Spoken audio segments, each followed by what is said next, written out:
حکم میں چھٹی ہوتی ہے، آپ آفس جاتے ہیں، ہفتے میں 6 دن 1 دن چھٹی کرتے ہیں، درمیان میں اور بھی چھٹیاں آتی ہیں، قائد اعظم ڈے آ گیا، علامہ اقبال ڈے آ گیا، شاہ عبد اللطیف بھٹائی کا دن آ گیا، بھٹو کی شہادت کا دن بھی ہو سکتا ہے۔ جتنے سیاستدان دنیا سے جاتے رہیں گے ان کی چھٹیوں کی تعداد بڑھتے بڑھتے 2-4 دن رہ جائیں گے آفس ورک کے لیے۔ تو ہر کام میں چھٹی ہوتی ہے۔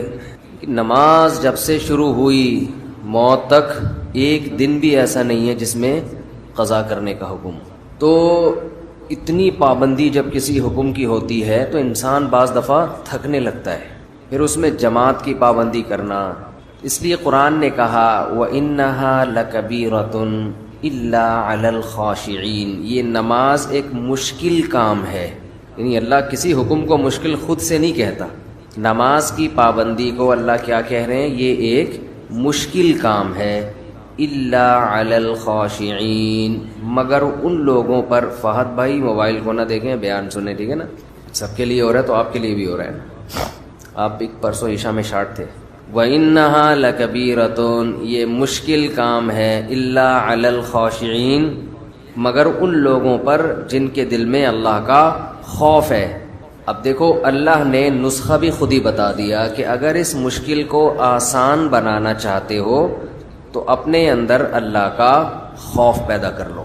سوال پیدا ہوتا ہے خوف کیسے پیدا کریں؟ بھئی خوف کیسے پیدا کریں؟ اب یہ تو اختیار میں نہیں ہے نا۔ آپ اگر یہ تصور کرنا شروع کر دو کہ میرے دل میں فلاں کا ڈر بیٹھ جائے، تو یہ صرف ڈر بیٹھنے کے تصور سے ڈر نہیں بیٹھے گا۔ تو اب اللہ نے آگے خوف پیدا کرنے کا طریقہ بیان کر دیا۔ یہ مائک کی آواز کو بہت دور کر دیا۔ تو خوف پیدا کرنے کا طریقہ کیا بتایا؟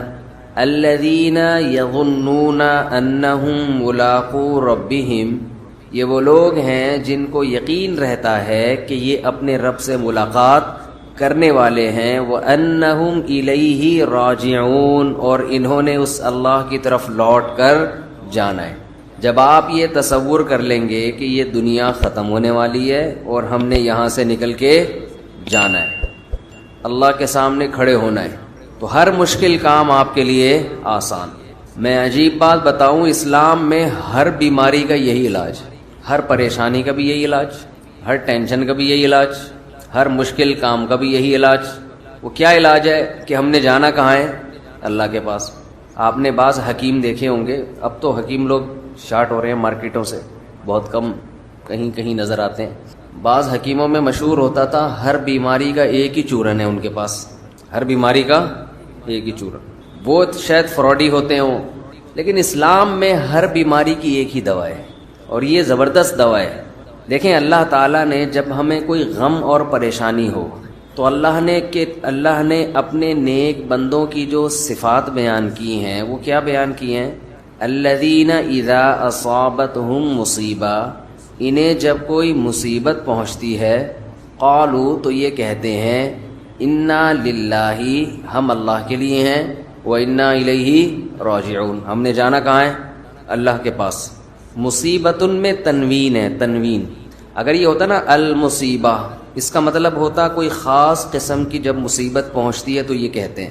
خاص قسم کی مصیبت کچھ بھی ہو سکتی ہے، لیکن یہاں ہے مصیبت، کسی بھی قسم کی مصیبت، کسی بھی قسم کی ٹینشن، کوئی پریشانی، کوئی پیسے لے کے بھاگ گیا، کاروبار میں نقصان ہو گیا، بیماری آ گئی خطرناک، بچے نافرمان ہو گئے، ہر ٹینشن کا ان کے پاس علاج کیا ہے۔ ہم نے جانا کہاں ہے؟ اللہ کے پاس۔ تو یہ نیک لوگوں کی اللہ نے علامت بیان کی ہے کہ ان کے پاس ہر ٹینشن کا ایک ہی چورن ہے، ایک ہی دوا ہے، کہ بھئی یہ دنیا ختم ہونے والی ہے اور ہم نے جانا کہاں ہے؟ بول لینا اللہ کے پاس۔ جب اللہ ہی کے پاس جانا ہے تو کیا ہوگا بھئی وہاں جا کے اللہ کے پاس؟ سوال پیدا ہوتا ہے بھئی اللہ کے پاس جانے کا مطلب یہ ہے کہ یہ ٹینشن دینے والا اللہ ہے، تو وہ مجھے دیکھ رہا ہے کہ میں اس پریشانی میں صبر کر رہا ہوں، اس کا نعم البدل وہ قیامت کے دن مجھے دے دے گا۔ آج ہمارے ساتھ سب سے بڑا مسئلہ یہ ہے کہ جتنا قرآن آخرت کو، موت کے بعد کی زندگی کو بیان کرتا ہے، ہم اپنی نجی محفلوں میں، اپنی روز مرہ کی زندگی میں اتنا موت کا تذکرہ اور آخرت کا تذکرہ کرتے نہیں ہیں، بلکہ ڈرتے ہیں۔ آپ زیادہ یہ باتیں شروع کر دو نا بھائی مر جائیں گے ختم ہو جائے گا، تو سمجھتے ہیں لوگ بیوقوف آدمی ہے، ترقی سے روک رہا ہے. جو حقیقت بیان کر رہا ہے اسے لوگ کیا کہتے ہیں؟ یہ ترقی سے روک رہا ہے، یہ حقیقت بیان کر رہا ہے. تو خیر میں یہ کر رہا تھا جو کام مشکل ہو آپ نے اپنے دماغ پر مسلط کر لینا ہے کہ بھی یہ دنیا کیا ہے؟ ختم. اس سے آپ خوشی میں اتراؤ گے بھی نہیں، ورنہ خوشی میں بھی انسان آپے سے باہر ہو جاتا ہے. پیسہ آ گیا تو پتہ نہیں اتنا خوش ہو رہا ہے جیسے کیا ہو گیا بھائی، کتنا کیا ہو گیا. وہ طوطا یاد آ رہا ہے کیا ہوا. ایک بولنے والا طوطا کچھ دن پہلے دیکھا، وہ بات بات پہ کہہ رہا تھا کیا ہوا، ایسے اسٹائل سے کہہ رہا تھا کیا ہوا. اس کو زیادہ چھیڑو نا، تنگ کرو طوطے کو، آواز مارتا تھا کیا ہوا. تو اگر کوئی پیسہ آ کے کوئی بہت ہی زیادہ خوش ہو گیا تو آپ نے کیا کہنا ہے؟ اس کو بولنا ہے کیا ہوا. ہمیشہ کے لیے تھوڑی آیا ہے، تھوڑے دن کھائے گا پیے گا ختم، بڈھا ہو جائے گا. ٹائم تھوڑی لگ رہا ہے، کوئی زیادہ ٹائم نہیں ہے بڈھے ہونے میں، خوب سمجھ لو. اور مرنے میں یہ خوش فہمی میں مبتلا نہ رہیں کہ پتہ نہیں کتنا ٹائم لگے گا. بہت اسپیڈ کے ساتھ، بہت تیزی کے ساتھ تھوڑے دن رہ گئے ہیں بس انا للہ ہونے میں، کوئی زیادہ ٹائم نہیں ہے. جو جوان ہیں ان کے لیے بھی زیادہ ٹائم نہیں. ابھی ٹائم دیکھو ایسا، اب یوٹیوب پہ لکھ لو نا پرانی فلم کا ہیرو، اور ابھی آج دیکھ لو کیسا لگ رہا ہے. تو ہیرو کا یہ حال ہے تو ہم اور آپ تو ہیرو ہیں بھی نہیں. 1980 کا ہیرو دیکھ لو اب کیسا لگ رہا ہے آج کل. تو جب وہ ایسا لگ رہا ہے تو ہم اور آپ کیسے لگیں گے 15-20 سال کے بعد؟ ہم تو ہیرو ہے بھی نہیں. ایک تو ہم ہیرو جیسے نہیں ہیں، دوسرا ہم صحت کو اتنا مینٹین رکھ بھی نہیں سکتے جتنا وہ لوگ رکھتے ہیں. تو اللہ نے جہاں بھی کوئی مشکل حکم دیا، اللہ نے کیا فرمایا کہ یہ ان لوگوں پر آسان ہے جو دماغ میں یہ بات بٹھا بیٹھے ہیں کہ ہم نے جانا کہاں ہے؟ اللہ کے پاس. تو رمضان میں کچھ کام ایسے ہیں جو نبی صلی اللہ علیہ وسلم نے بہت زیادہ کیے، اور وہ کام بھی جب تک آپ کو یہ یقین نہ ہو کہ میں نے اللہ کے پاس جانا ہے اس وقت تک وہ کام آسان ہے نہیں. ان میں ایک اہم ترین کام نماز کے بعد دیکھو اسلام میں جن کاموں کا بھی حکم دیا جاتا ہے نا وہ نماز کے بعد ہیں. سب سے پہلے نماز ہے. شروع قرآن یہاں سے ہوتا ہے یقیمون الصلاۃ ومما رزقناہم ينفقون. نیک بندوں کی علامت میں سب سے پہلی علامت نماز کو قائم کرتے ہیں. اور جو رزق ہم نے دیا، یہ دوسری بڑی علامت ہے، جو رزق ہم نے انہیں دیا اس میں سے خرچ کرتے رہتے ہیں. ينفقون فعل مضارع ہے، جب کنٹینیو کوئی کام کیا جاتا ہے تو اس کے لیے استعمال ہوتا ہے. وہ ينفقون کنٹینیو یہ کام کرتے رہتے ہیں. تو ایمان والوں کی دو علامتیں قرآن میں اللہ نے بہت زیادہ بیان کی ہیں، اور یہ دو کام نبی رمضان میں زیادہ نہیں بلکہ بہت زیادہ کیا کرتے تھے. ایک نماز بہت زیادہ، بار بار ایک مسئلہ میں ریپیٹ کرتا رہتا ہوں کہ 8 رکعت تراویح اگر رمضان میں ہوتی تو 8 تو عام دنوں میں بھی آپ نے پڑھی ہے، تو وہ کیسے پیدا ہوگی؟ عبادت سے وحشت ختم ہو. وحشت سمجھتے ہیں؟ آپ کے ہاں کوئی اجنبی مہمان آ جائے، آپ نہ جان نہ پہچان، اور آ کے بیٹھ جائے، آپ کا دل چاہے گا یار یہ بندہ جلدی جائے، میں اس کی وجہ سے ریزرو ہوں. ہوتا ہے کہ نہیں ہوتا؟ یہ آ کے بیٹھ گیا ہے، کبھی یوں گزارے ہو گیا آپ کا، بھائی یہ جائے گا کب؟ اور اس کی خدمت میں بیٹھنا بھی ہے، آپ نے اٹھ بھی نہیں سکتے، ٹینشن دیتا ہے نا وہ. اس کو کہتے ہیں وحشت. جنگلی جانوروں کو وحشی کہتے ہیں کیونکہ انسان بھی ان سے مانوس نہیں اور وہ بھی انسان سے مانوس نہیں. بلی پالتو جانور ہے، دیکھ کے خوشی ہوتی ہے، واہ بھائی بچے بلی کے کتنے پیارے پیارے سے لگ رہے ہوتے ہیں. مرغی پالتو ہے، لیکن یہاں کوئی گیدڑ آ جائے دیکھ کے اچھا لگے، کتنا کیوٹ گیدڑ لگے گا. شیر آ گیا ہو، کتنا کیوٹ ہو بھائی، ادھر ہی اس کو ادھر ہی رکھو. میں ایک دفعہ ایک صاحب نے شیر پالا ہوا تھا، مجھے لے گئے کیج میں، کہہ رہے نہیں کچھ نہیں کرے گا کچھ نہیں کرے گا. تو کہتے ہیں مفتی صاحب اس کو آپ پیار کریں پیار کریں. میں نے کہا میں اس کو پیار کر لوں گا، لیکن ریپلائی میں اس نے اگر پیار کیا تو میں افورڈ نہیں کر سکتا. جی پیار محبت آپ ہی کریں. اگر اس نے بھی پیار کر لیا نا مجھے، ایک بھی کس اس کا مجھے کسی قابل نہیں چھوڑے.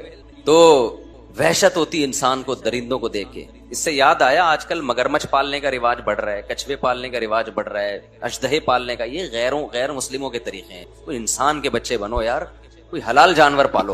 یہ وحشتناک جانور ہیں، ان کو دیکھ کے انسان کو وحشت ہوتی ہے، سکون نہیں ملتا.